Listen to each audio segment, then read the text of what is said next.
Pakinggan natin ang pahayag.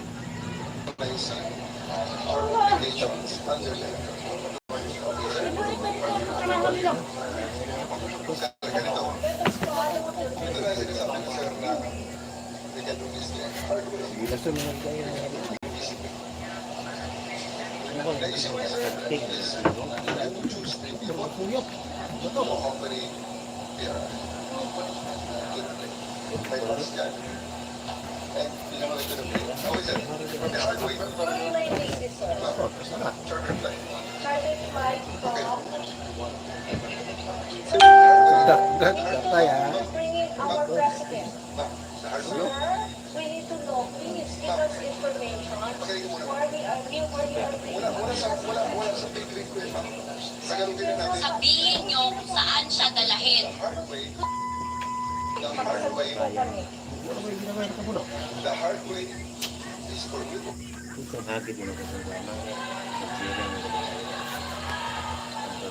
Kasabay ng lalong paghihingay ng mga taga-suporta ng dating Pangulo ang lalo namang paghigpit ng seguridad dito sa labas ng Villamar Air Base. Sa katunayan, bukod sa mga nakabarikadang pulis sa labas ng gate, nag-deploy na rin ng fire truck. Maraming salamat sa iyo, Marisol Abduraman. No, hindi na yung mag-tatdog. Katawan ako, katong ko. Ako ito kong dyan. Daw gata gani. Sa panayam naman ni dating Pangulong Rodrigo Duterte bago siya arestuhin.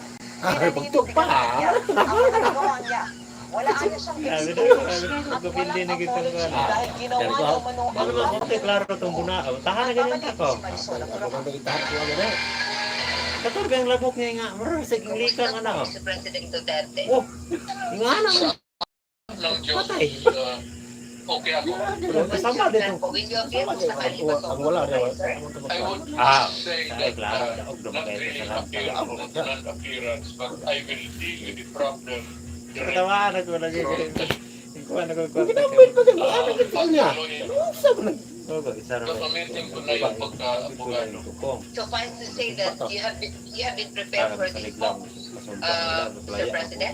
For the longest time, since as far as I can remember, maaga ako ng ilang years early on, so that would be around siguro, put it lightly, mga first 5 years, first term, second term. Nandiyan na yan. Sinabi po ng Malacanang na nagre-ready po sila for any eventuality. Meron nga po bang dapat paghandaan ang gobyerno, Mr. It's President? just simple matter there of tendering the warrant. All I have to do is just to abide Sa lahat by the ng rules. maging yung tel. Ano Libre ba naman naman lang pag yan. lupad na nag-aaral na ng daan? Yan na, patay rin ganun ka na. And you observe the warrant of arrest. Bayan ko talaga. Go to the court and explain what this is all about. Huwag na natin patagalin Ay to. ba eh, nalakagan na We rin go to trial and let's find out what you're asserting is true. Tapay. Aside from this po, sir, meron din pong i-finance sa inyo sa DOJ na inciting to sedition. Unang-una, what's your take on this po? Inciting to sedition. Wala akong alam yan. Ngayon lang. Alam ko na may plano. Pinimanda ako. Pero specific sa ngayon ko lang nalaman. Yung sa ICC, matagal na yun. Whatever course it might turn to, I'm ready for it.